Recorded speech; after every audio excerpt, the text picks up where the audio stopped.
oração. Sem oração, nós não temos acesso ao Espírito. Então, a oração ela pode ser silenciosa ou ela pode ser por vias de palavra. Para nosso caso, nós vamos fazer a vias de palavra, porque nós estamos iniciando. Antes de rezarmos mesmo, eu vou utilizar uma oração das Constituições Apostólicas. É um livro, uns escritos do século III,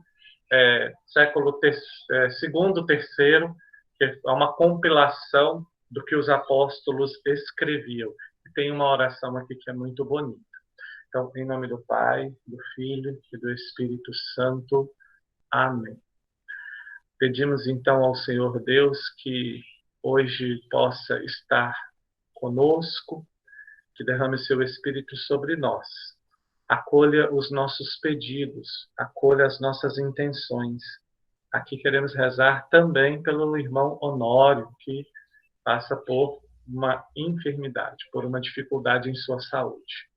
Que o Senhor, pelo seu Espírito, possa dar-lhe o bálsamo do repouso, o bálsamo da cura, para que ele possa viver bem e retornar logo aos seus familiares. Por Cristo nosso Senhor. Amém. Amém. A oração que eu vou fazer, então, ela é da Constituição, para que nós possamos iniciar a nossa formação. Diz assim: Deus Todo-Poderoso, não gerado e inacessível, único Deus verdadeiro, Deus e Pai de Cristo, teu Filho unigênito, Deus do Paráclito e Senhor de todas as coisas, que constituístes por meio de Cristo os teus discípulos como mestres para lhes ensinar a fé. Olha tu mesmo agora para os teus servos, instruídos sobre o Evangelho do teu Cristo pela catequese. Dai-lhes um coração novo e renova em suas entranhas o espírito firme, para que conheçam e façam a tua vontade com todo o coração e prontidão de alma. Torna-os dignos da santa iniciação, reúne-os à tua santa igreja e torna-os convivas do divino mistério, por Jesus Cristo, nossa esperança, que morreu por eles. Por ele, a ti, glória e poder, no Espírito Santo, pelos séculos. Amém. Estamos reunidos em nome do Pai, do Filho e do Espírito Santo. Amém. Então, nós já vemos que, ali pelo ano, esse texto é do ano 335. Ali por este ano, a consciência de Santíssima Trindade quanto união Pai, Filho e Espírito Santo já era bem latente. As palavras são bem próximas das palavras que nós utilizamos já no período moderno e pós-moderno, quanto palavra teológica, para designar a relação entre Pai, Filho e Espírito Santo. Isso é muito bonito. Então a gente vê que a igreja ela vem com esses louvores e com esta experiência bonita e profunda de um Deus trino, ou seja, uma comunidade trinitária que se revela quanto Deus já desde os primeiros séculos. As nossas orações não são bobeirinhas feitas de semana passada. As nossas orações elas têm tradição, elas têm peso de vida, né? Elas têm peso histórico. A grande maioria remonta a este século, terceiro, quarto, quinto, que vão fazendo. Então, nós vamos hoje, a minha intenção com vocês hoje eu preparei umas apresentações de PowerPoint e eu quero, então, primeiro fazer uma pequena introdução, porque eu não sei, assim, vocês não são uma turma de aula que está andando comigo, então eu não sei quais são os pressupostos que vocês têm de conhecimento. Então, como eu não sei, eu vou tatear algumas coisas que são pressupostos para entender o que é espiritualidade. Ainda mais quando nós vamos falar espiritualidade dentro do seu contexto. Lembrando que aqui nós estamos nos referindo a uma espiritualidade cristã católica. Dado que no primeiro momento ela não vai ser católica, ela vai ser uma espiritualidade, ela vai ser uma espiritualidade judaica, né? Porque nós vamos falar um pouco ali do que é o como que se relacionavam os profetas, tal, essa questão com Deus. Aí, junto com a judaica, nós vamos entrar na cristã patrística, e aí no outro encontro nós entramos na medieval, e no outro encontro nós entramos então na espiritualidade para o nosso tempo, é onde a gente pega período moderno, pós-moderno e contemporâneo, e aí a gente vai falando. Tudo bem até aqui? Deixa eu tentar, então, apresentar aqui. Uma janela que eu acho que eu tenho que querer apresentar, né? Aqui, essa aqui. Vamos ver se eu vou conseguir. Vocês conseguem ver? Sim. Isso. Sim, conseguimos. Se eu aperto F5, fica melhor para vocês? Sim, porque aí vai para o modo apresentação. Isso, só que a gente não vai ver, é só aqui que nós vamos ver. Eu preciso que nós tenhamos o pressuposto de sagrado. Então, vamos fazer assim. Marivone, eu vou entrar com um outro dispositivo meu, porque eu não gosto de ficar falando com nada, eu não estou vendo vocês. Aí, você aceita para mim o meu outro... É o Nilson que vai aceitar. Pode ficar tranquilo que ele aceita assim. Beleza. Já aceitei. Beleza. Participar agora. Aqui. Isso. Porque eu gosto de ver ali como é que eu estou aparecendo, para não ficar muito idiota. Vamos lá. Então, primeiro de tudo, para que nós saibamos o que é espírito, para que nós possamos aprofundar um pouco sobre a espiritualidade nos seus tempos, nós temos que saber o que envolve a espiritualidade. Porque a espiritualidade, ela não é apenas uma das formas de contato com Deus. Ela é a forma de contato com Deus. Então, o que... Ah, tá dando eco, desculpa. Pronto, vai parar o eco. O que acontece, então, quando nós falamos de espiritualidade? Quando falamos de espiritualidade, falamos de espírito, né? E não é qualquer espírito, ou os espíritos de Santo Inácio de Loyola, que ele vai falar do discernimento entre os espíritos lá no seu período. Quando nós falamos em espiritualidade, nós falamos do Espírito Santo de Deus. Então, nós estamos falando de Deus quanto à sua manifestação espiritual, ou seja, o sangue na veia da história, né? Se a história ela é um corpo onde Deus se apresenta, então o Espírito Santo seria o sangue que faz com que esse corpo tenha vida, que faça com que a história desenrole. Toda a história, desde a criação, ela é permeada, ela tem em suas entranhas o Espírito Santo. O Espírito Santo é a forma com a qual Deus se possibilita ter contato conosco. É ele que rasga esta nossa conexão com Deus. Ele rasga a nossa, como é que fala? As paredes que nos separa, né? Porque Deus, por mais que ele esteja presente conosco, ele está presente em forma de Espírito.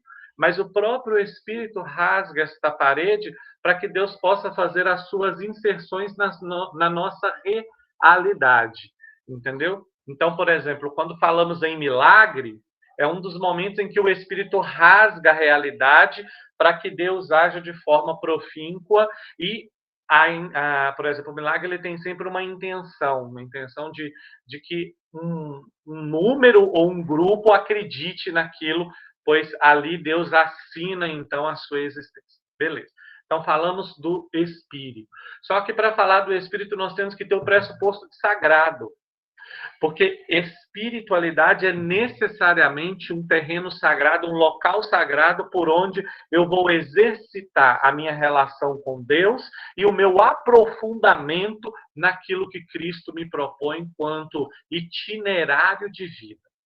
Então, nós entramos aqui, eu dou aula de introdução à teologia, então, essa é a terceira aula, onde eu falo sobre o sagrado. Eu quis aproveitar um pouco ela para vocês. Então, sagrado é um adjetivo. Quem recebeu consagração ou que se sagrou, né? Ou seja, é um adjetivo. Nós damos, nós fazemos, mas não nós quanto nós.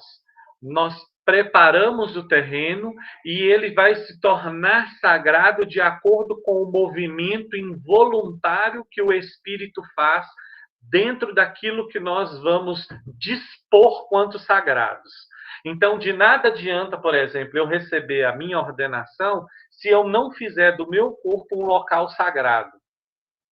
O sagrado, ele tem essa marca, e como vocês estão vendo aí, eu não sei se posso mexer o mouse, acho que dá para mexer sem ter... Prejudicou vocês aí? Não? Não? Ah, então tá. É inviolável, tá vendo? O sagrado tem essa marca de inviolável, que é muito puro ou que tem qualidade superior. Com relação a muito puro e qualidade superior, é o sagrado quanto objeto, o sagrado quanto local, o sagrado quanto a nossa relação, não quanto humanos. Nós nunca vamos atingir o nível de pureza necessário. Não somos nós que fazemos o lugar sagrado, mas é o sagrado que nos aceita na sua presença, porque o sagrado está relacionado com o Espírito. Então, é mais ou menos dentro daquela dinâmica, quando olhamos para a Eucaristia, fala, és alimento para o fraco, porque não existe forte o bastante que possa comer-te. Né? És a pureza para o impuro, porque não existe pureza o bastante para ter-te. Essa é uma dinâmica da Teresa, para quem tiver curiosidade. Teresa de Ávila. Vamos lá. Aí eu vou falar do rito, porque a espiritualidade, ela também... não foi para o rito, né? Não foi. Não foi. Eu acho que eu vou ter que... Agora foi. Ok, foi. Isso. O rito é um substantivo masculino. Isso aí era para falar outra coisa para o outro povo, mas é de baixo. Olhem o 1 aí de baixo.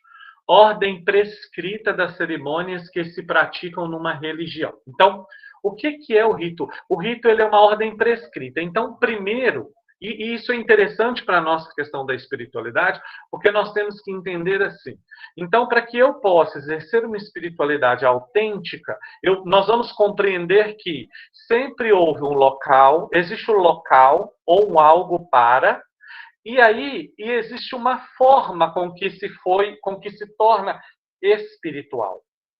Essa forma, nós podemos dizer que é um rito. Entendeu? Esta forma, ela é um rito, porque, igual, por exemplo, você vai exercer a sua espiritualidade aí. Vamos fazer de conta que você é da renovação. A renovação carismática, ela tem um rito que é uma música. Então, primeiro existe uma acolhida, uma música. Aí, nesta música, existe uma pessoa falando, porque a música, ela sensibiliza. E a pessoa, quando fala, então, ela vai dando as diretrizes para que os outros possam entrar dentro da espiritualidade. Então, o local, normalmente, é dentro do templo, que é o local sagrado. O rito, normalmente, então, convocação, sensibilização e aí sim aprofundamento, comoção, relação entre os seres humanos e seres divinos. Então, a renovação se utiliza disso. Então, este é o rito para que a pessoa possa fazer uma experiência no Espírito Santo, ou uma experiência bonita de Deus, ou possa se aprofundar em algum texto. Normalmente, ela se utiliza desses patamares. Você tem, por exemplo, outras formas. Arautos do Evangelho. Os arautos do Evangelho, então, eles não têm uma acolhida, eles têm uma chegada, e essa chegada, então, é uma intenção. Eles tocam um sino ou fazem alguma coisa para se reunir. Por um momento de espiritualidade. O que acontece? Eles, então, chegam no local, então, há um êxodo ao sagrado, então, eles vão ao sagrado. Chegando no sagrado, eles rezam, e é uma oração prescrita, é uma oração fórmica, ela é escrita, né? Ela tem uma forma própria, correta de existir, e após isso, então, eles leem a Escritura e aí são orientados por alguém. Então, a forma dos arautos do Evangelho, ela já é uma forma mais direta, ela já é uma forma mais prescrita, mais ligado a uma letra e não solta para que o ser humano faça uma experiência. Lembrando que eu não trabalho com categorias de certo ou errado. É bom ou mal. Ou serve para você ou não serve. Ou te faz bem ou te faz mal. Se não te faz bem, te faz mal. Se te faz mal, então não utilize. Utilize outro. Tá bom? Então, em momento nenhum, tirem do meu discurso aquilo que eu não coloco. Que é, por exemplo, ele falou que o Arautos é errado e eu não falei isso. Isso não existe. Nós somos superiores a esse nível de certo ou errado. Certo ou errado é coisa para senso comum, é coisa para massa de manobra, orientação neoliberal, enfim. Nós estamos num nível superior, nós estamos num nível teológico, trabalhamos com bem e mal. Então, o rito, então, ele faz isso. Existem outros ritos também dentro da igreja. Por exemplo, o rito neocatecumenal. O neocatecumenato, ele se utiliza um pouco daquilo que é a renovação carismática, mas de uma forma menos suave, de uma forma mais incisiva. O tocar do violão, o cantar, né? Vocês já viram algo do rito catecumenal? É forte, né? Uma mulher! E existe uma insistência na batida e na voz. É isso que vai fazer com que o local... Aí, então, eles se reúnem no local sagrado, a sensibilização é feita por uma música tocada de forma forte e insistente, e então existe o momento em que eles vão fazer a partilha. Eles fazem uma partilha. Então, o momento de espiritualidade está ligado mais a uma partilha, a reunião. Raramente você vai ver poucas pessoas no caminho neocatecumenal. Normalmente, todas são reuniões.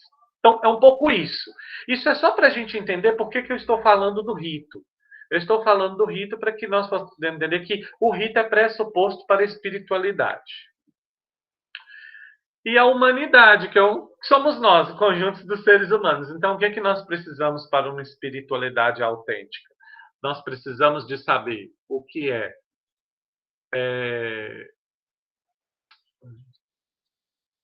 sagrado, o que é rito e o que é humano.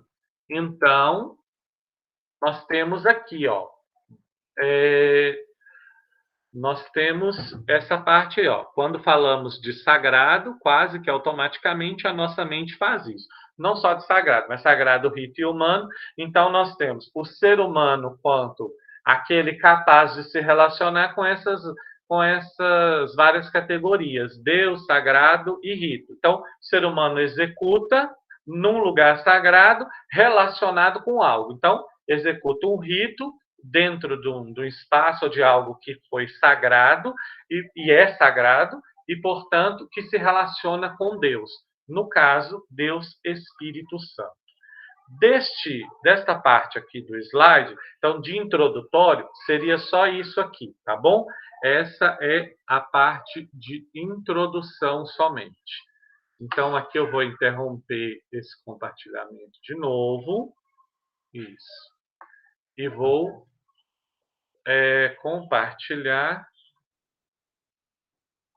a continuação. Então, até aqui, vocês conseguiram entender que isso foi só para a introdução? Porque é só para que a gente possa entender assim. E quando eu falar de sagrado, eu não estou falando totalmente do externo, eu estou falando daquilo que você tem subjacente na sua vida quanto sagrado, entendeu? E quando aparecer a palavra rito, é a forma com que você se relaciona com Deus dentro do sagrado, né? Não estou fechando na missa, né? Não estou dizendo que somente a missa é um rito e somente a missa é sagrada. Não.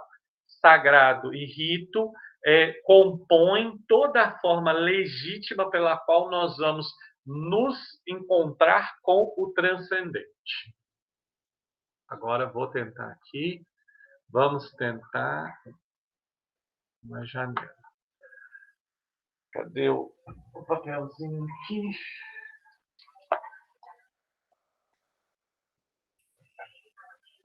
Não, não é esse aqui. Apresentação. Então, vamos falar de espiritualidade e teologia. E aqui nós já vamos entrar, então, na espiritualidade no processo de formação. No processo de formação, nas seguintes questões. Nós vamos trabalhar aqui a nossa... porque, ao mesmo tempo em que nós falamos de espiritualidade, nós estamos falando também de crescimento. Então, nós não estamos aqui para nada, nós estamos aqui para aprender. Então, também é um processo de formação.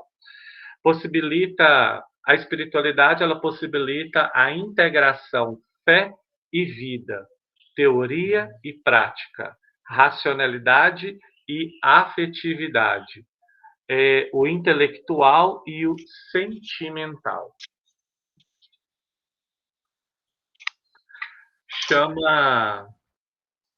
O meu computador travou, não está trocando, então estou olhando pelo celular aqui. Chama a coerência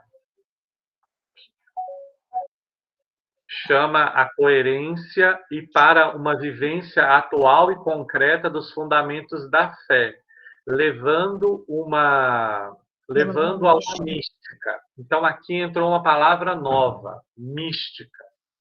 O que seria, o que é mística? Mística é quando nós nos colocamos na nossa relação com o divino, nesta nossa relação com o espírito, nós conseguimos nos aprofundar a um ponto de que já não existe mais duas realidades, mais uma. Então, o místico, ele vive neste mundo, mas ele está praticamente sempre ligado a uma realidade transcendental, a uma realidade outra que o possibilita ser sempre um ser espiritual. Por isso que nós temos alguns místicos na história. Não são todos que são místicos, né? Se você pegar, você tem grandes exemplos como São João da Cruz. Mas não são todas as pessoas que são místicas. Deixa eu só desligar aqui, porque meu computador realmente foi de nada a nada. Vamos lá. E o pior é que agora ele travou, ele não passou aí para vocês, né? Não. Tá certo. Vamos lá.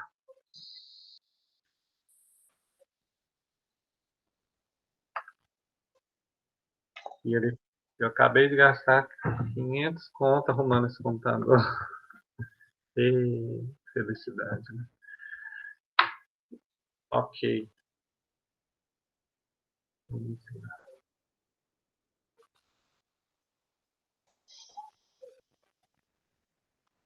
Enquanto eu...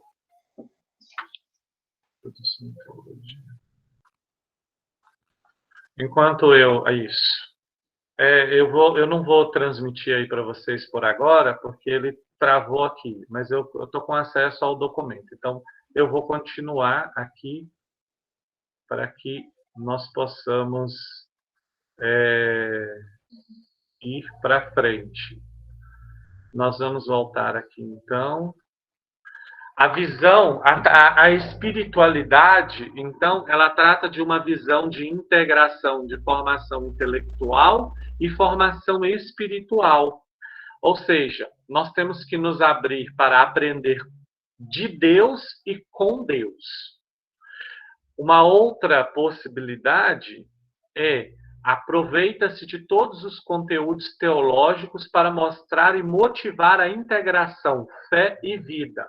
Ou seja, tudo que vocês aprenderam, dogmática, os documentos da Igreja Católica, sobre Bíblia, vocês tiveram aulas de Bíblia, vocês tiveram aulas de teologia fundamental, teologia prática, enfim, todas as aulas de teologia que vocês já servem também, devem também servir como aparato para a vida, a formação intelectual, mas também para a formação espiritual e para essa integração fé e vida. É para isso que nós estudamos teologia, né? Por isso estudamos acerca de Deus. E apresenta um esquema orgânico onde teoria e prática não se contrapõem, antes complementam e se sustentam. Ou seja, a espiritualidade ela vai me educando para que aquilo que eu rezo e que eu prego se torne aquilo que eu faço e vivo. A espiritualidade ela serve para isso, ela vai servindo para que nós nos tornemos um e não dual, como você tinha uma corrente filosófica, enfim, eu não lembro agora, onde existia um dualismo. E nesse dualismo, quando a pessoa ela era religiosa só no campo religioso. Fora do religioso, ela podia ser uma assassina, ela podia ser o que ela quisesse. O pressuposto era você divide o que é religioso do que é humano e não integra. Isso é uma orientação filosófica que agora eu esqueci o nome, da dualidade. Em graus elevados, ela foi durante um período, eu acho que é docetismo que fala, num período ela foi colocada em Jesus Cristo. Então, Jesus sofreu na cruz, mas aquele que sofreu na cruz não sofreu na carne. Aquilo era um teatro, entendeu? Separou realidade espiritual de realidade humana. E foi condenada com heresia, porque não dizia da verdade que Jesus havia sofrido na cruz. Então, em graus elevados, até Jesus Cristo sofreu com essa filosofia. Essa filosofia, essa forma de pensar, então assim, mas dentro da igreja eu sou assim e fora da igreja, não, porque fora da igreja é assim. Lá no mundo, né, no mundo, é leão comendo leão, cara. É soco, é pau, é pedra. Quer saber? Não. Lá no mundo eu não estou nem aí. Sendo dual. Você está sendo... eu acho que é docetista mesmo o nome da filosofia. Você está sendo dual, você está separando fé de vida. Você está sendo hipócrita. É aí que Jesus, quando vê esse tipo de comportamento, e aí nós temos que até entender que quando Jesus olha para aquele povo, ele vê que aquele povo está seguindo uma orientação outra que não é a orientação do Deus de Israel. Então, no fundo, eles deixaram com que orientações filosóficas advindas da Grécia entrasse no costume deles. Então, eles eram alguém no âmbito religioso e eram outras pessoas quando estavam fora, entendeu? Eles eram duais, eles faziam esse desvencilhamento fé e vida. E, portanto, Jesus diz, vocês são hipócritas. Então, a hipocrisia, ela também pode acontecer na nossa vida de espiritualidade, na nossa vida, na nossa integração fé e vida. Sua contribuição à espiritualidade, no caso, a sua contribuição aos estudos teológicos é de caráter existencial, concreto, afetivo e dinâmico. O que nós estamos dizendo com isso? É mais ou menos assim, olha, quando falamos em espírito, nós não falamos de algo que não existe. Porque o fato de ser invisível não quer dizer que não existe. O fato de ser invisível quer dizer que nos ajuda sem interferir diretamente na nossa realidade. Quando Deus interfere de forma direta na nossa realidade, nós chamamos de milagre, nós chamamos de visões, né? Porque ele rasga o muro que nos separa, né? Este véu fino que nos separa, a realidade material da realidade espiritual. Ele rasga e, portanto, se apresenta, não. Eu gosto dessa palavra, foi até um padre que me ensinou. Ele assina a nossa existência. Quando Deus rasga a realidade material e interfere diretamente, ele assina a nossa existência. Eu achei isso bonito. Ele fala, toda visão, todo milagre, toda manifestação espiritual, toda teofania, né? Vocês já ouviram falar sobre teofania, não já? Manifestação de Deus no espaço. Então, é uma assinatura de Deus na nossa realidade. Eu achei isso muito bonito e de um caráter bem profundo. Vamos lá. Então, lembramos que falar de espiritualidade significa falar de vida cristã que se desenvolve e se consolida até a maturidade. E aqui tem um negocinho interessante que é assim: o que é maturidade? Quando que nós estamos maduros? Para Deus, nunca. Então, nós vamos... a nossa maturação vai terminar quando nós fecharmos os olhos.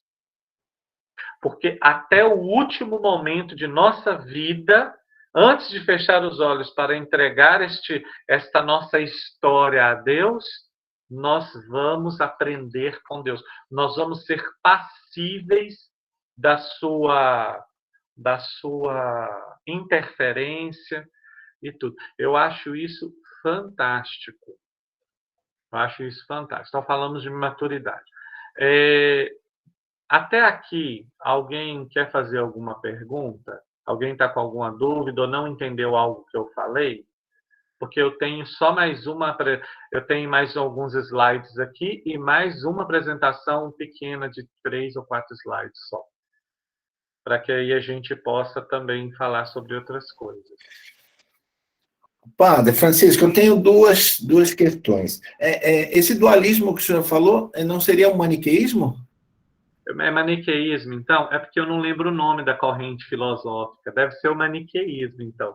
É porque eu lembro que existia docetismo, maniqueísmo, entre outros, né? Existem várias correntes filosóficas que tentaram traduzir o sofrimento de Jesus na cruz e não conseguiram, né? E não consegue, não vai conseguir, porque, né, Jesus Cristo não... o sofrimento de Jesus na cruz é algo real, factual, e não é uma ideia pensante. Portanto, não há tradução dentro das correntes filosóficas. Mas, como eu não estou dando mais aula de filosofia, então eu já esqueci essa parte, assim, deve ser maniqueísmo, então. Com certeza obrigado. é maniqueísmo. Com certeza é maniqueísmo, porque o docetismo era a doutrina que negava a existência do corpo material e espiritual de Jesus Cristo, né? Ah, tá vendo? Então deve ser Maniqueísmo mesmo. É que eu tive recentemente na faculdade, por isso que eu tava lembrando que era maniqueísmo. Ótimo. Não, obrigado. Isso ajuda bastante. Deixe-me ver aqui se eu conseguir enviar. Aqui. Deixa eu ver. Acho que eu vou conseguir transmitir aqui para vocês, hein? Só um minutinho. O negócio tá bom aqui. É que eu fiz o contrário. Eu tinha que ter feito do jeito certo. Eu tinha que ter feito aqui, no celular. Agora eu lembrei como é que eu conseguia fazer quando eu dava aula. É aqui pelo celular que eu compartilho. Aí eu vou compartilhar a tela.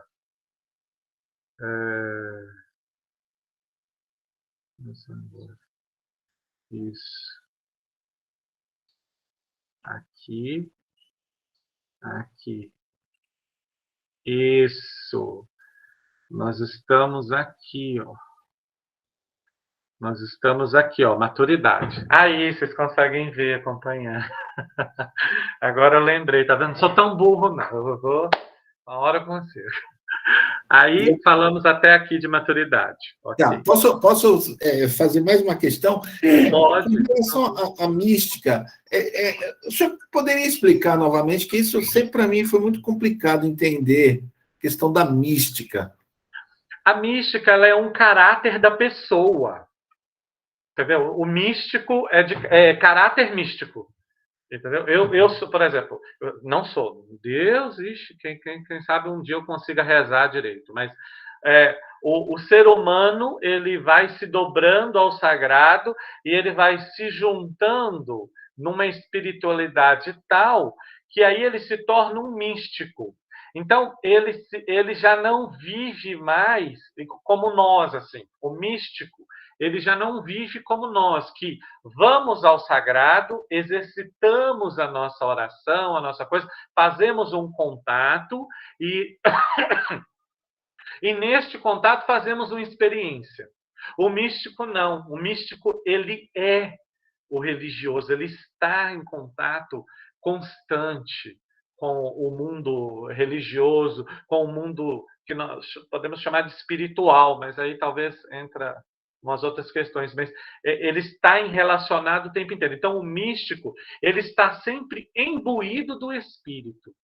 Sempre. Ele fala pelo Espírito Santo, ele manifesta o Espírito Santo. É caráter.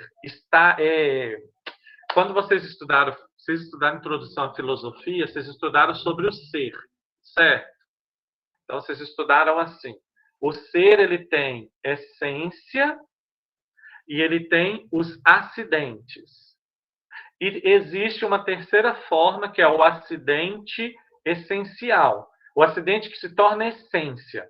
Tem os acidentes que não são essenciais, que são acidentes que vêm e vão, e tem os acidentes que vêm e se agregam ao ser. Ser místico é um acidente que se agrega ao ser. Então, você não é antes, você é um ser, você vem, aí você vai rezando, rezando e consegue uma altura tal na espiritualidade que aí no seu ser se agrega o ser místico, o caráter místico. E aí você se torna aquilo que você reza, aquilo que você prega, aquilo que você fala, entendeu? Você se torna isso. É um pouco isso. Não sei se Agora deu para sim, entender. agora Não sei sim. se melhorou. Sim, melhorou bastante. Agora deu para entender. É só para a gente poder aprofundar mais. Mas sim, a questão do místico é sempre uma dúvida normal. Deixa eu só tirar as notificações, porque senão daqui a pouco vocês sabem o que acontece, né?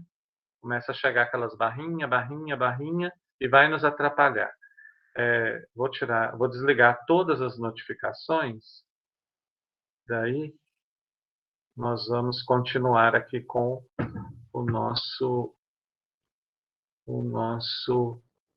curso.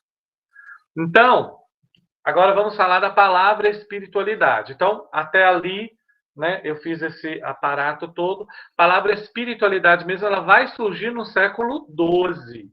Não, XVII.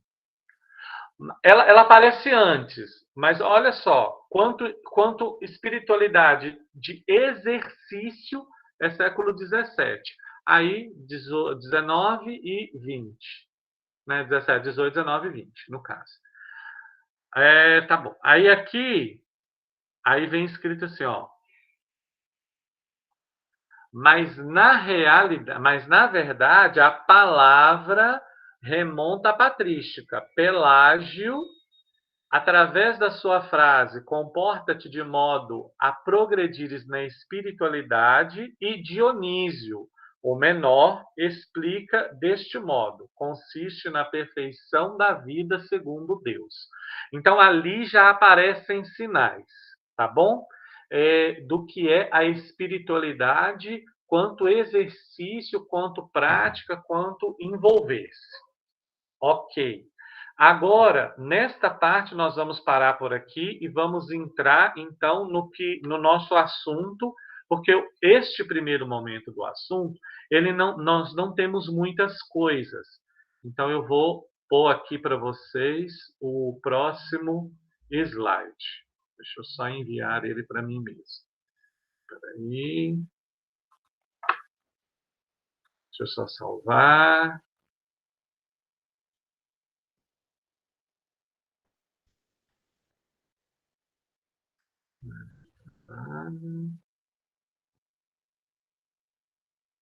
Só um minutinho.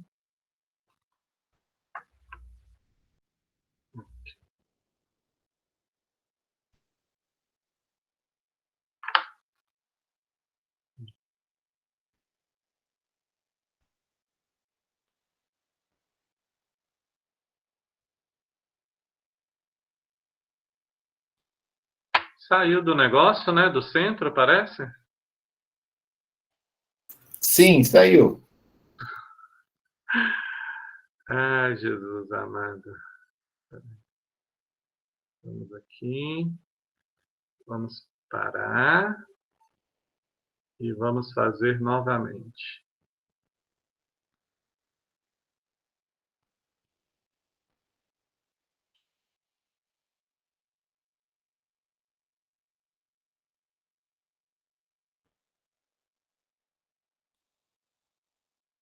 Então, vamos falar agora, vamos falar desta espiritualidade. Oh, desculpa. Vamos falar desta espiritualidade neste período judaico até Jesus Cristo, e ali entramos um pouco na patrística. Os profetas eram, portanto, pessoas com um caminho de vida iluminado pela palavra de Deus. Ao serem chamados por Deus, puderam senti-lo e puderam experimentá-lo. Então, o que nós vamos entender em todo esse período de Abraão até Jesus Cristo quanto espiritualidade? O que nós podemos olhar por cima? A espiritualidade, nós temos que lembrar que neste momento a humanidade está num momento histórico tal que o ser humano ele tem mais tempo para si. Por quê? Porque a grande forma de vivência e de sobrevivência é o plantio. O plantio e a colheita. Quando entra a idade do ferro, quando entra a idade da manipulação das armas, a inserção da vaca no modus operandi, no modo de trabalho, a inserção da vaca, do boi. Então, essas coisas vão alterando a rotina. Mas vamos falar a grosso modo, de um povo que, na grande maior parte do dia, está aguardando algo acontecer, que é, por exemplo, quem trabalha com plantio, pequeno plantio, sabe do que eu estou falando. Talvez para a realidade de vocês de São Paulo seja um pouco complicada, porque em São Paulo a vida é muito corriqueira, a vida é sempre cheia de coisas em São Paulo. Nós temos muitas informações e muitas coisas. Mas aqui, por exemplo, as pessoas me entenderiam de primeira, porque nem todo mundo aqui planta para vender para uma grande empresa. Você tem um enorme número de pessoas que planta para viver. Planta, colhe, aí quando quer vende alguma coisa, quando não, ele dá para as pessoas. Porque o que ele precisa para viver, ele tem ali no quintal dele, entendeu? Então, essa pessoa vai me entender por quê? Porque ela vai plantar, e ela planta aqui, e ela vai ter que esperar. Porque a natureza segue uma pauta estrutural própria. Não adianta gritar, cresce, cresce, cresce. Não vai crescer naquele dia. Ela vai crescer de acordo com o tempo que ela tem para crescer e se desenvolver. E eu imagino, e eu tenho praticamente certeza, que é olhando estes tipos de coisa que os profetas retiram a sua experiência com Deus. Porque, na verdade, nós lemos de forma corrida. Mas se nós formos dar o devido tempo para que Deus manifeste, fale, esses acontecimentos de relação profeta-Deus, ou podemos dizer profeta Espírito Santo Deus, é um período, existe uma parte da vida do profeta que ele inclina para que isso aconteça. Então, a espiritualidade nesse período, ela era este esperar em Deus, ela era este ouvir Deus, ao serem chamados por Deus. Algo muito marcante no Antigo Testamento é isso, Deus chama pelo nome, Deus fala o nome, né? Abraão, Moisés, a maioria dos profetas são chamados pelo nome. Por quê? Porque o profeta, ele não se diz profeta. É Deus que revela que ele é um profeta. Porque ele ouve, e depois que ele ouve, ele faz uma experiência, e quando ele faz a experiência, então ele fala. Então, ele ouve, faz uma experiência e depois ele fala. É isso que ratifica. Bem, quando vocês tiverem profetas, vocês vão ver todas as coisas que fazem com que um profeta seja profeta, né? Mas, a grosso modo, eu estou falando para vocês dentro do quesito espiritualidade, o profeta ele está neste nível do que ouve, faz a experiência e aí fala da sua experiência. Porque a espiritualidade também nos leva a diálogo. Não, aí é o diferencial de quando vocês estudaram profetas, tá? Quando vocês estudaram o profeta ele tem um discurso e esse discurso normalmente é de denúncia. Então, é uma outra questão, é um estudo socioantropológico, cultural, de profeta. Eu estou falando no nível espiritual, o profeta ele tem diálogo, porque diálogo é a nossa posição de ouvintes e falantes, mas com capacidade de transformação. Desapareceu aí de novo. O problema do celular é só esse, pessoal, que não... Toda vez que o meu celular fecha, aí ele vai fazer. Eu não posso esquecer de ficar pondo o dedo ali toda hora.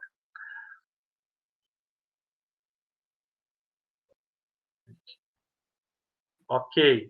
Aí eu coloquei uma imagenzinha aí de profeta só para vocês, para não ficar muito seco. Deus trabalhou normalmente dentro da mente deles. Trabalhou sem pressa dentro do coração deles. Cada profeta teve uma vocação específica. Contudo, todos eles possuem 3 elementos em comum. Eu acho muito bonita essa parte aqui, ó. Trabalhou dentro da mente e trabalhou dentro do coração. São pressupostos que nós vamos encontrar hoje, por exemplo. Hoje nós temos esse pressuposto. Então, qual é a primeira parte? É a forte experiência de Deus. Então, existe uma abertura humana, e aí vocês estudarem em algum momento a antropologia, do ser que é capaz de Deus. Então, o ser humano ele se inclina a algo que é divino, que é exterior a ele. Então, os profetas percebem isso. Os profetas eles veem que existe um Deus e eu preciso de me abrir.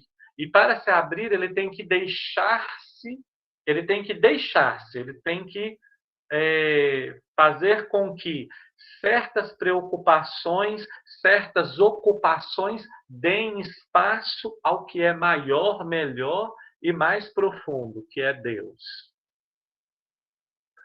Segundo, ao experimentar Deus, como está em cima, o profeta se certifica que é o próprio Deus que o chama para uma missão especial. Depois nós vamos ligar isso aqui. Por que eu estou falando disso aqui? Porque no batismo, vocês sabem, a gente recebe no batismo, né, profeta, rei e pastor. Então, isso está na nossa espiritualidade quanto cristão, desenvolvida no período moderno. Quando chegar no período moderno, isso aqui vai fazer muito, muito sentido, porque aí nós vamos ver que nós somos um resultado de muitas vidas que foram vividas e a história foi trazendo as características e foi montando o cristão que nós somos hoje. Que é o próprio Deus que o chama para uma missão especial. Aí depois o 3.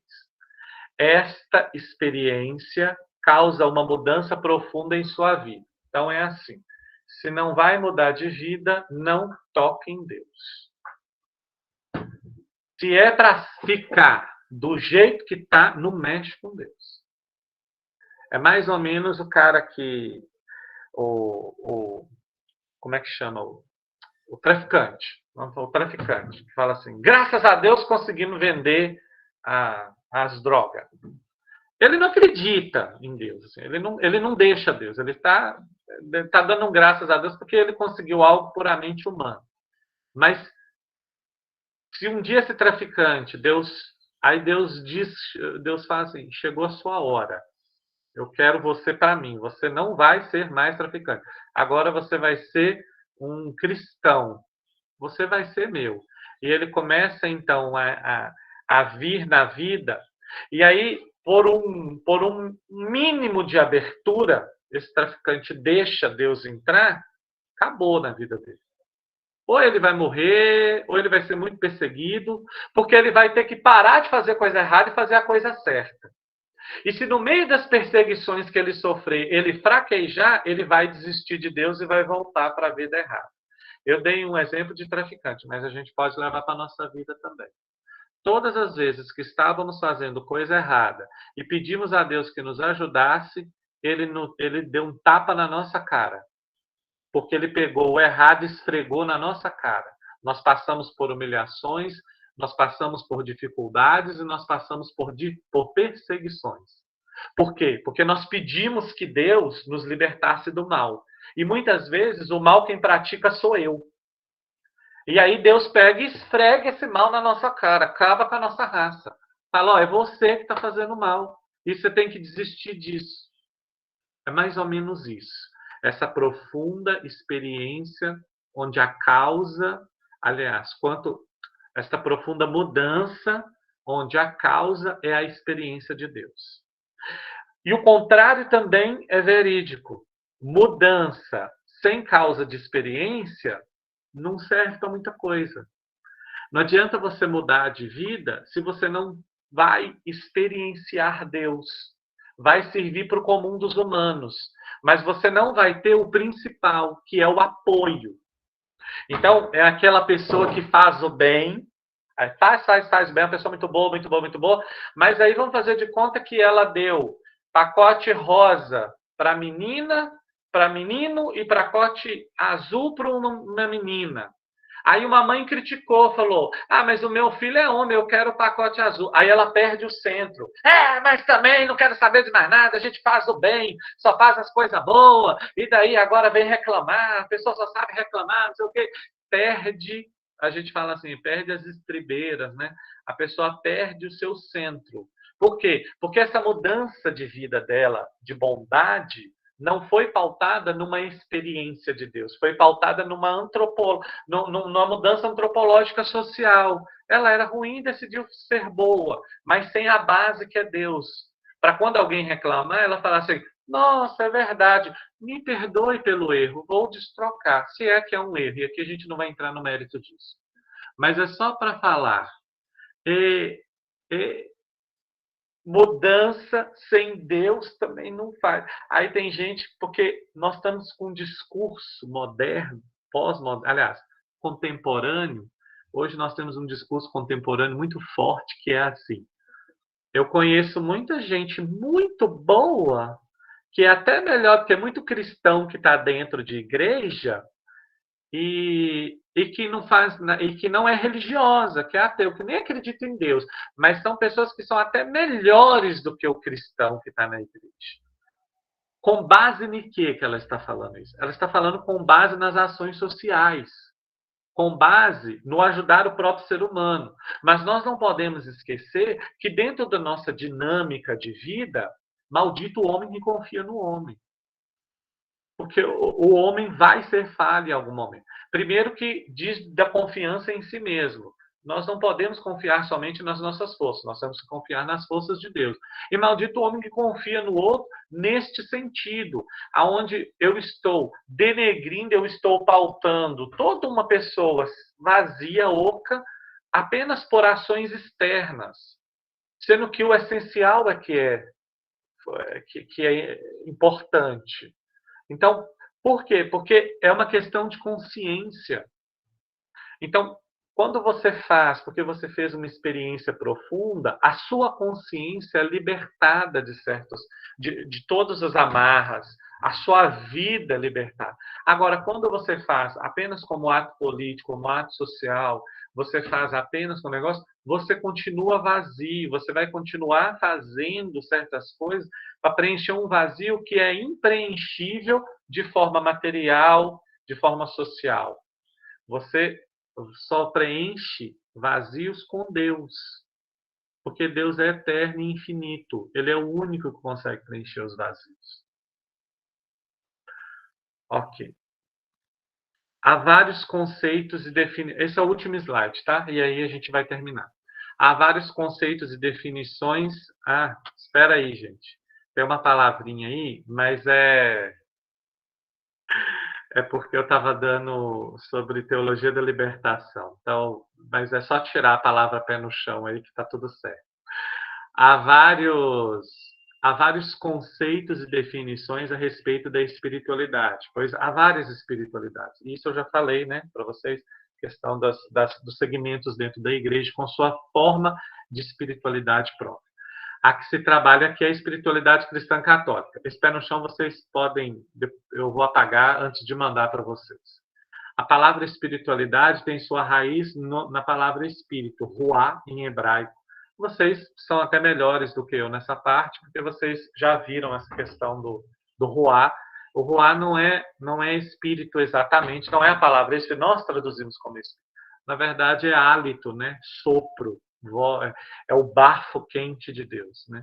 Por isso que depois vira fogo e tudo, porque numa pesquisa mais profunda, o ruá, ele é aquele hálito, aquele, sabe? Ele é aquele hálito quente que sai da boca. Por isso que ele é tido como o Espírito de Deus, porque esse hálito quente, ele conforta e ele cria, e ele envolve. Então, aí aqui, essa forma de espiritualidade é a forma que vai orientar o povo de Israel até Jesus Cristo e os primeiros anos da patrística. Qual vai ser o diferencial? O diferencial vai ser que na patrística eles vão pegar essas coisas, todos esses critérios que eu coloquei para vocês aqui em cima, e vão inserir Jesus Cristo. Só que no período patrístico, e aí aqui eu vou encerrar o negócio para a gente poder conversar tranquilo. Isso. Então, no período patrístico, o que acontece? Você não tem o que eu vou dizer para vocês. Aquilo que nós fazemos hoje, assim, vamos fazer uma noite de adoração, né? Para ajudar na nossa espiritualidade. Porque todas essas coisas que nós criamos, terço, adoração, visita ao Santíssimo, visita aos doentes. A visita aos doentes é criada nesse período patrístico. E é até por isso que nasce um pouco aquela frase extra ecclesi nulla salus, né? Fora da igreja não há salvação. Porque fora da igreja, a igreja era o bispo, e o bispo era quem levava o azeite para fazer a unção. Então, fora da igreja, você não tinha salvação, você morria. Temos que lembrar que ainda aqui, num período patrístico, ainda existe a consciência de ressurreição. Nesse período primeiro, apostólico e patrístico, a consciência de ressurreição não é tão apurada quanto a do período posterior, né? A consciência de ressurreição ainda está em construção. Então, nasce essa frase. O que acontece? Eles não têm essas coisas. O que é espiritualidade para eles? Então, num período em que não se está fazendo nada, no período em que não se está pregando nem nada, se está com Deus. Então, é aquele período em que ele vai fazendo a sua meditação, ele vai se esvaziando. E como eles orientam a espiritualidade? De forma filosófica.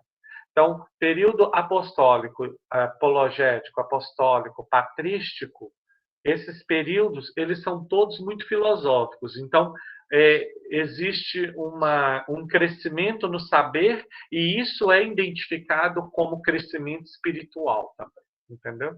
É um pouco dentro dessa dinâmica. As orações são bonitas e são feitas nas reuniões, no que nós vamos chamar de Eucaristia, mas a princípio é chamado de ceia. Isso vocês aprenderam na teologia da Eucaristia, quando vocês fizeram os primeiros nomes, né? Banquete, Santa Ceia, são os primeiros nomes da Eucaristia, que depois vai ser essa grande ação de graças nossa. Então, nessas reuniões é que são feitas. Essa oração que eu comecei a nossa reunião hoje, ela era a primeira bênção que o bispo dava ao povo. O bispo fazia esta oração ao povo, depois de ser sagrado bispo. Lembrando que até 1940, bispo era sagração. O bispo era totalmente sagrado. Totalmente sagrado. Nós temos que lembrar a concepção de sagrado desse povo, que o sagrado ele não pode ter contato com aquilo que macula, com aquilo que fede, com aquilo que é podre ou é ruim. Então, vocês podem pensar, por exemplo, já isso é uma herança judaica, já no período de Jesus. O discípulo que é sacerdote não entra no túmulo, né? Por quê? Porque se o corpo estiver lá dentro, estiver podre, ele não pode ter contato porque ele é sacerdote. 2 discípulos correm, né? Um entra e o outro não entra. O que não entra é porque ele é sacerdote, não pode ter contato. Por quê? Porque ele é sagrado, ele tem essa sagração. Tá bom.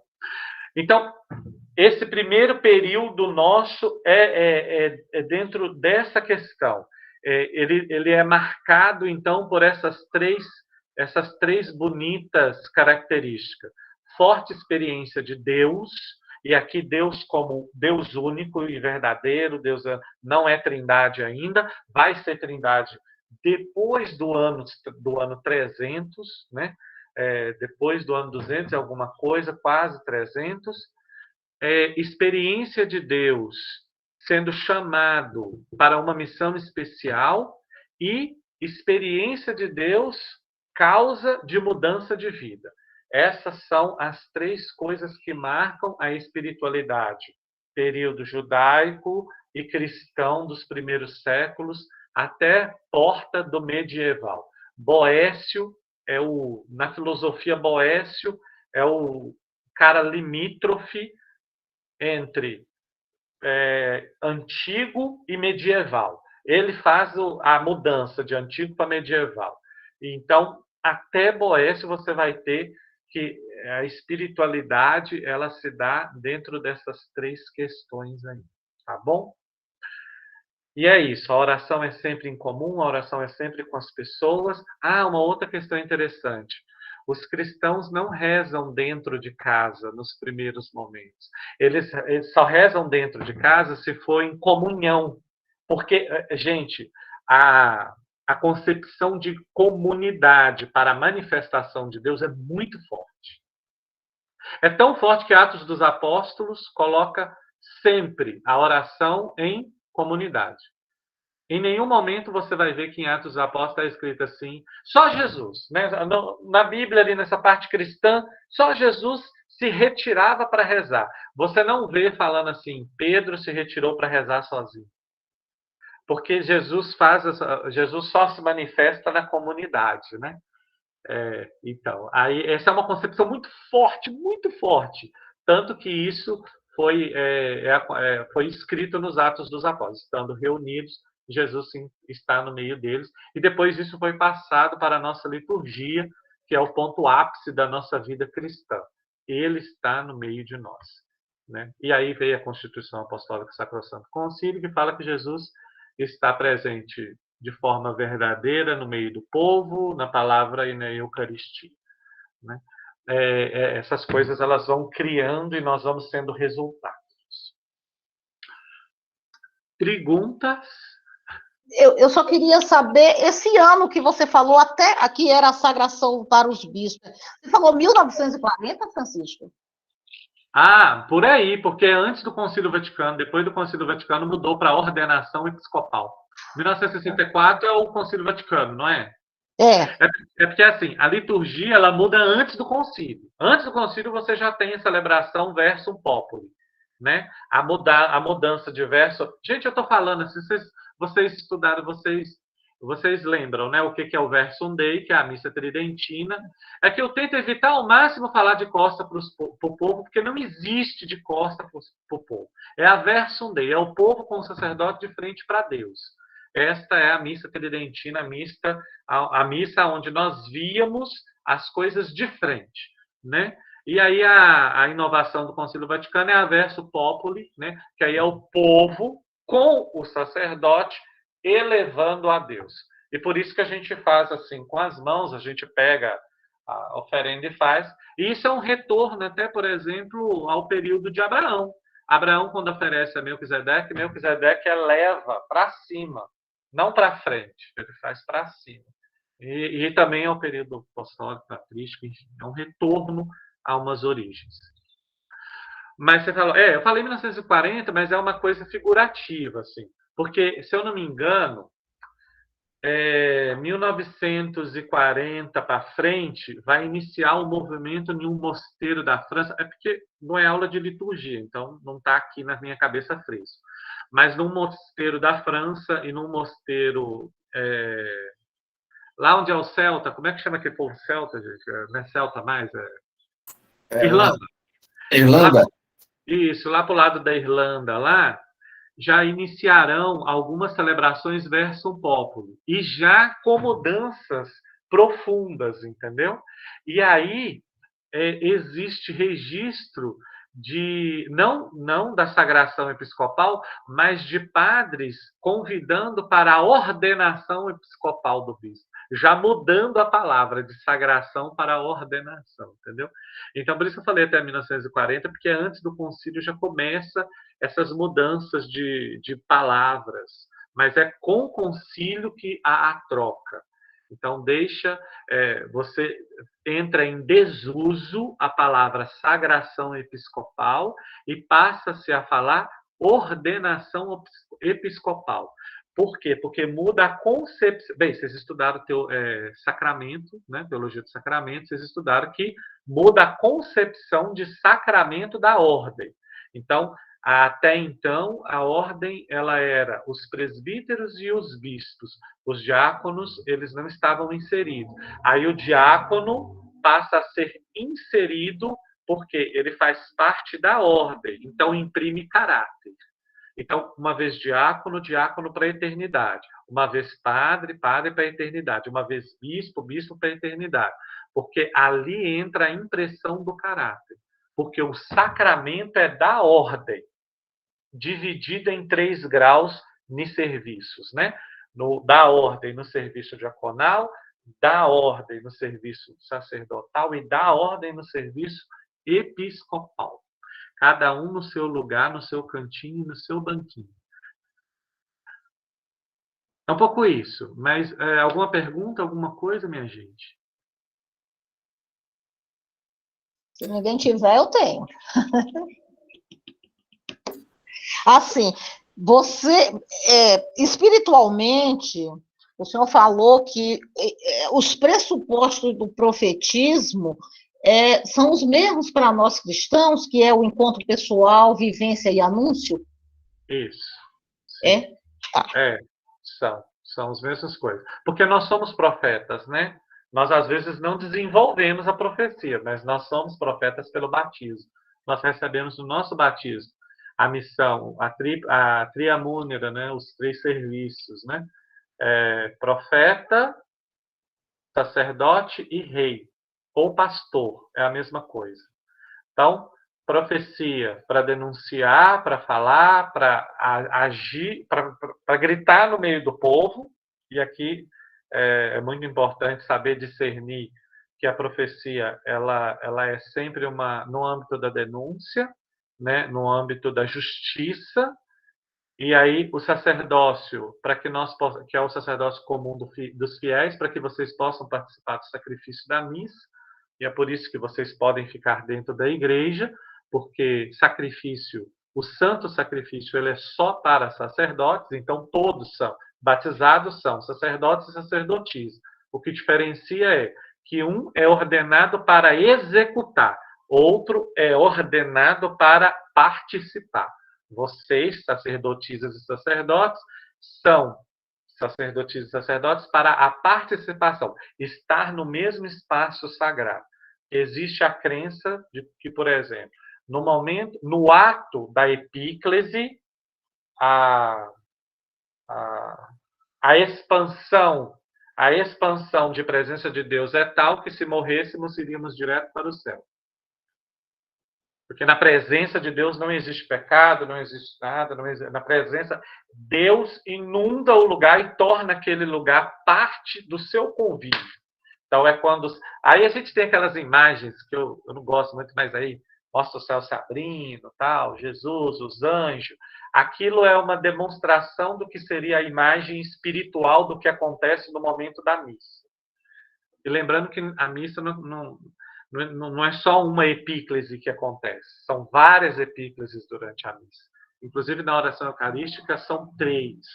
A para a consagração, a para a santificação do povo e a para que se estenda ao mundo inteiro.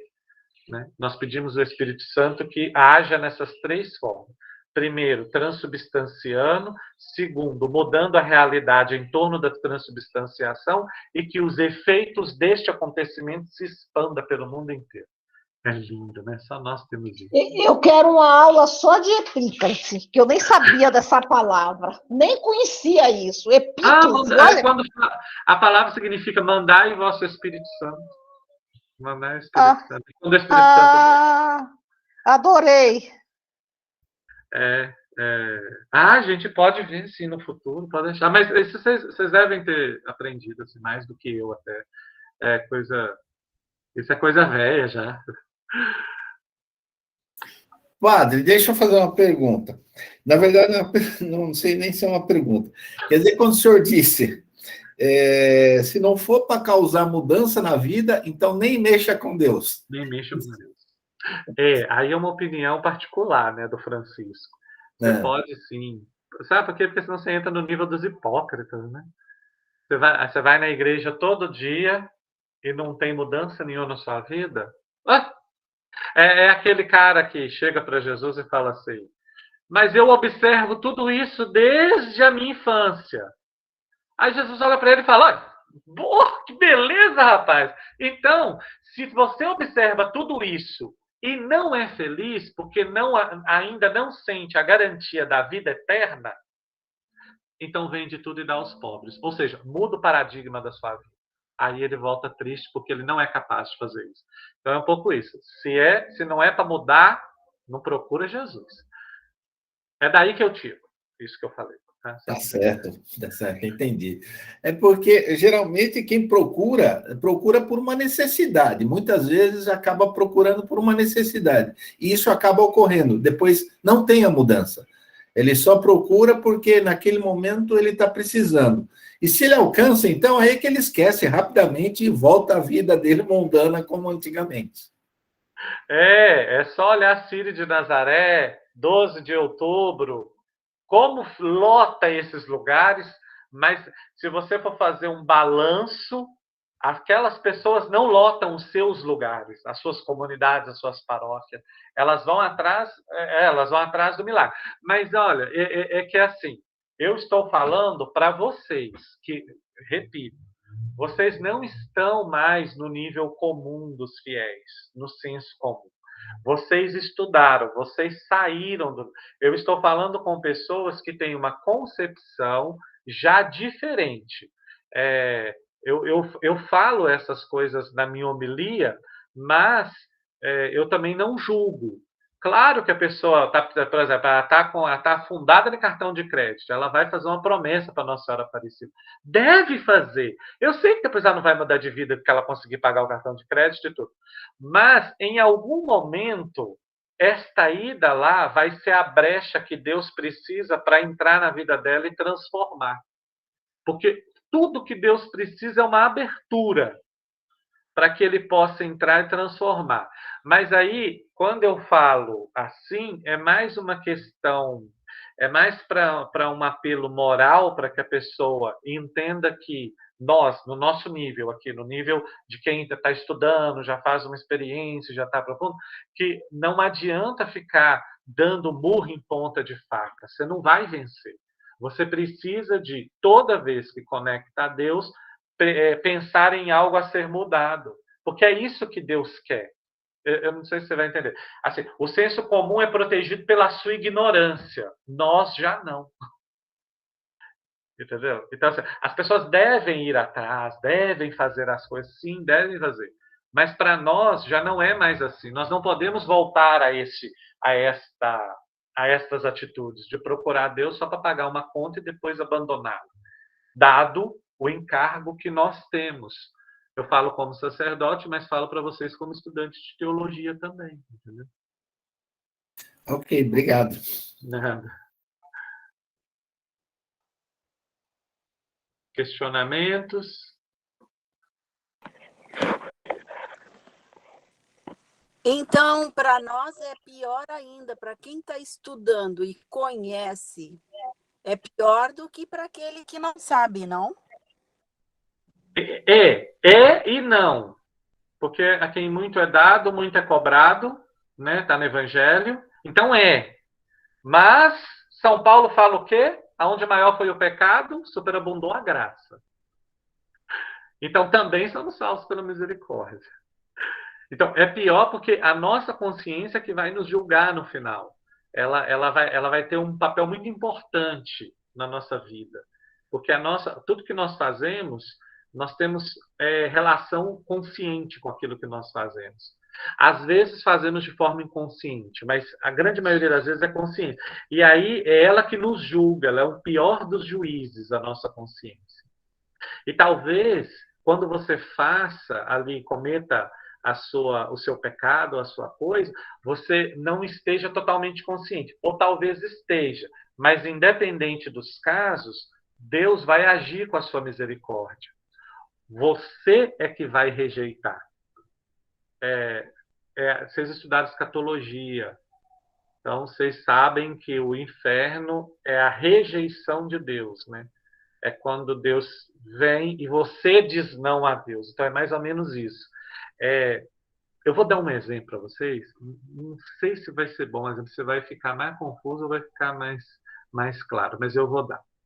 Mulheres que abortam, elas confessam, aí elas se arrependem.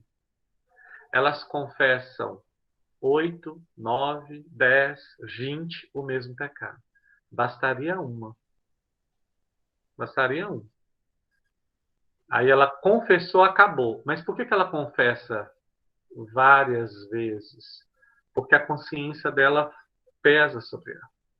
Então, não é que Deus não a está perdoando, é ela que ainda não está.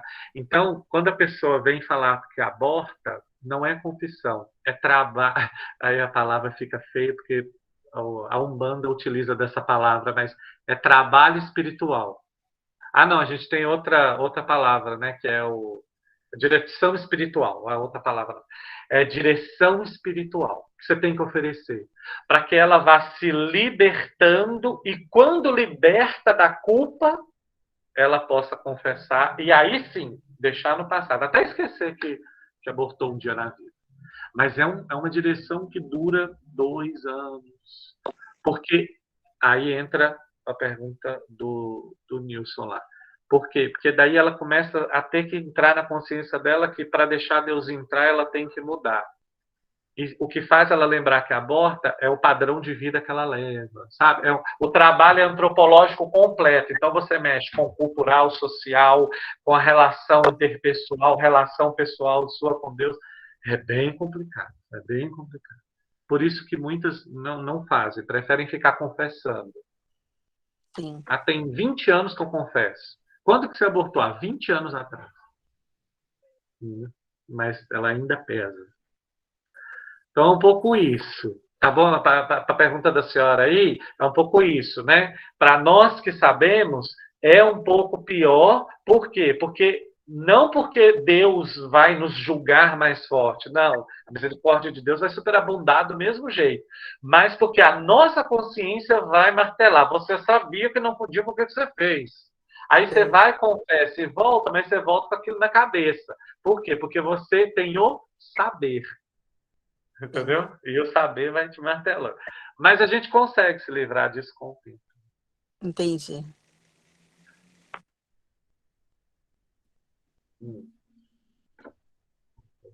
Aqui, isso. Esqueci que eu estava com os dois logados. Mais alguma coisa? Mais alguma?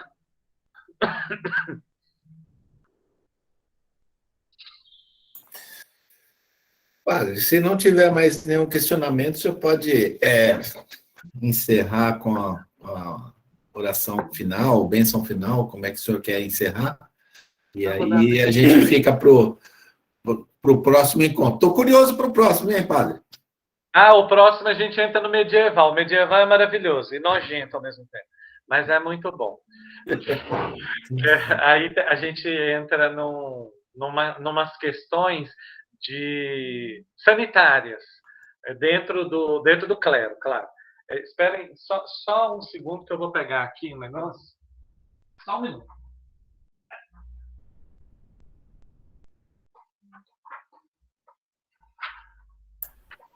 A nossa igreja é muito rica. Se a gente não souber usar o que tem, a gente vive de mesmice, de coisa pequena. Eu odeio mediocridade. Então, para encerrar, eu vou dar uma benção, mas eu vou fazer uma dessas orações bonitas que nós temos no Missal, que são orações sobre o povo.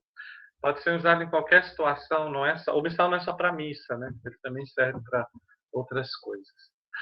Mas mais alguém? Ninguém tem pergunta, então? Tá tudo certo?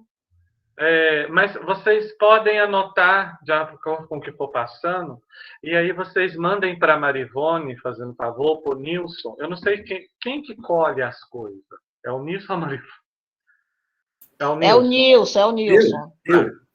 Então, mandem para o Nilson, então, as críticas. Por exemplo, se o jeito com que eu falei foi confuso, aí eu dou uma mudada. Se o jeito com que foi apresentado foi confuso, olha, não deu para acompanhar direito, não deu para ligar uma coisa com a outra do jeito que o senhor falou. Mandem as críticas, porque a gente cresce com crítica, não com elogio. Não manda assim, eu gostei. Se for para mandar gostei, guarda para você. Não quero, não. Eu quero a crítica. Eu quero que vocês mandem, não gostei muito do jeito que o senhor falou, tal, porque às vezes pode não ter dado o nível de compreensão, tá bom? Fiquem à vontade. Eu não sou birrento de ver, criticou a minha aula. Meu Deus, vou morrer. Não vou fazer isso não, para ficar tranquilo. Agora, o nosso próximo encontro é quando, minha gente? No último, agora só em janeiro, né? Porque dezembro é Réveillon.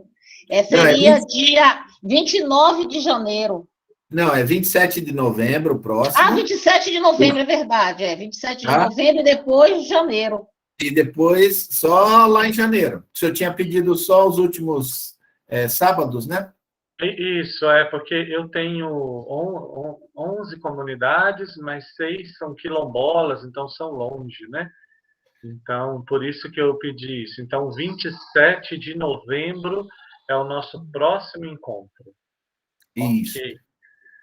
Muito obrigado, então, a vocês por terem me aturado por tanto tempo.